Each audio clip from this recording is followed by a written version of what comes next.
Assalamualaikum. Welcome to Facts Trains. I'm your English trainer Muhammad Ahmed.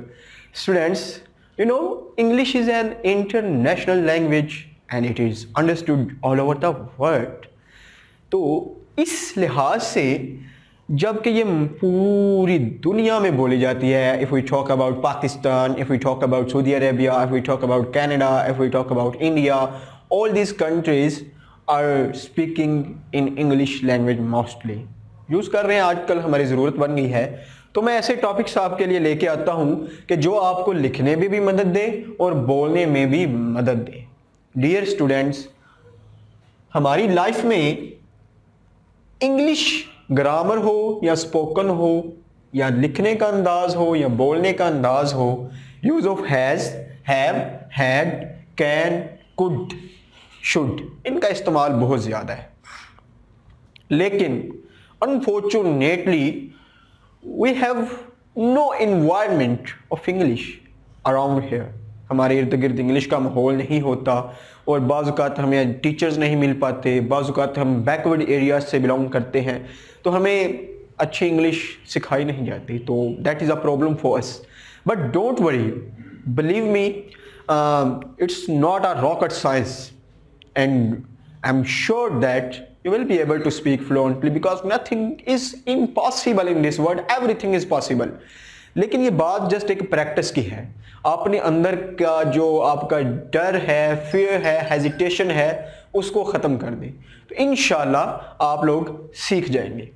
तो first अगर मैं बात करूँ हैज़ की, या जितने भी हैं, हैज़ हो, हैव हो, हैड हो, ये तीनों के तीनों माय डियर स्टूडेंट्स मलकियत के लिए यूज किए जाते हैं. If we talk about has,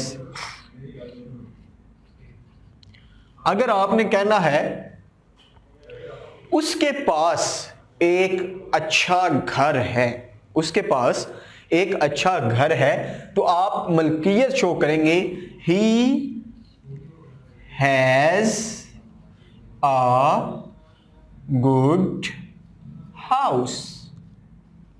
उसके पास एक अच्छा घर है.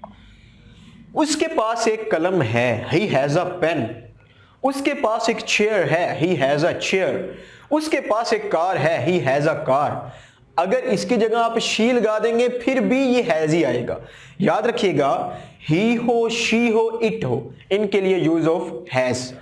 But if we talk about have, अगर आपने स्टूडेंट कहना है कि मेरे पास एक कार है, मेरे पास एक चारपाई है, मेरे पास एक मेज है, मेरे पास एक घर है, या हमारे पास एक घर है, हमारे पास एक कार है, then you will say I have a car. I have a car, मेरे पास एक कार है. बाज़-औक़ात students are sitting in class but they don't know how to speak in English and how to say or teacher, मेरा एक सवाल है तो you can say I have a question or teacher I have a question, मेरा एक सवाल है.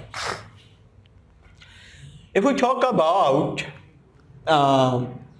have, I have a car, अगर मैं इसकी जगह we लगा दूं, we have a car, तो इसका मतलब ये होगा कि हमारे पास एक कार है. और इसी तरह मैं बात करूं हैड की, हैड चाहे आई हो, वी हो, यू हो, जो भी हो, इसके बाद आपने हैड ही लगाना है. फॉर एग्जाम्पल, लेकिन ये बात जस्ट इतनी आएगी, ये ज़माना माजी में चली जाएगी कि मेरे पास एक घर था, मेरे पास एक कुर्सी थी, मेरे पास एक चेयर थी, मेरे पास एक मेज़ थी. ठीक है, तो मैं ये कहता हूं आई हैड आ कार, मेरे पास एक कार थी. वी हैड अ हाउस, हमारे पास एक घर था. He had a dream,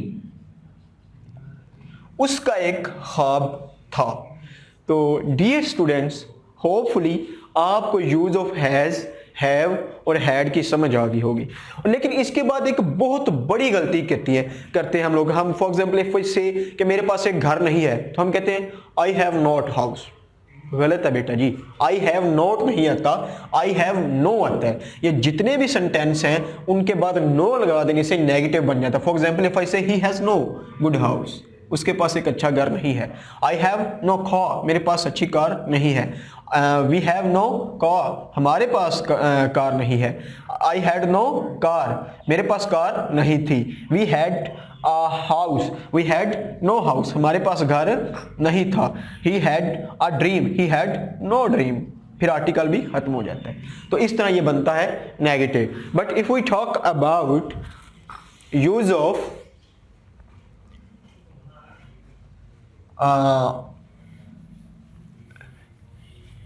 would, could, can, should, तो कैसे होगा? फॉर एग्जाम्पल कैन, ये सब इनका मतलब है सकता और इसका मतलब है सकना, ठीक है। और इसका ये जो वुड है ये ख्वाहिश को इजहार करने के लिए इस्तेमाल किया जाता है, और शुड का तर्जुमा है चाहिए, ठीक है। फॉर एग्जाम्पल मैं ये कहता हूं कि मैं खत लिख सकता हूं, तो मैं कहूंगा I can write a letter, मैं खत लिख सकता हूं।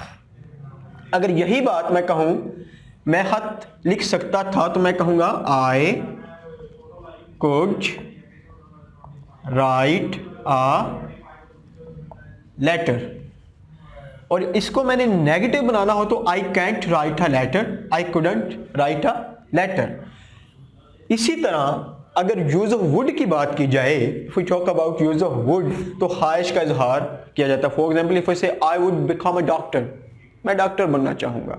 आई वुड गो टू लाहौर, बस कहा जाता है आई शैल गो टू लाहौर, ये भी ठीक है। लेकिन अगर कुछ ऐसी बात जब आपकी ख्वाहिश का इजहार किया जाए तो आप वुड कहते हैं, और ये दूसरे लफ्जों में विल की सेकंड फॉर्म भी होती है। I would become a teacher कर लेते हैं, मैं टीचर बनूंगा। लेकिन कभी भी ये नहीं कहना आई would become a prime minister, क्योंकि आपको तो पता है पीएम कुछ नहीं कहा जा सकता।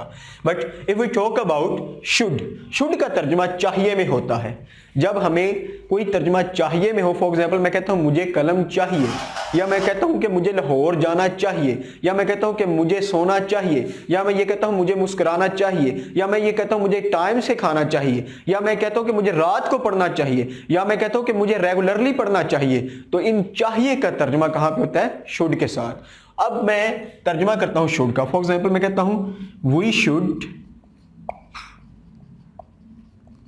गो टू स्कूल डेली, मुझे रोजाना स्कूल जाना चाहिए। वी शुड या आई शुड, ही शुड कर लेते हैं, चलिए। He should read a lesson, उसे सबक पढ़ना चाहिए। तो बेटा जी ये था इस्तेमाल शुड का।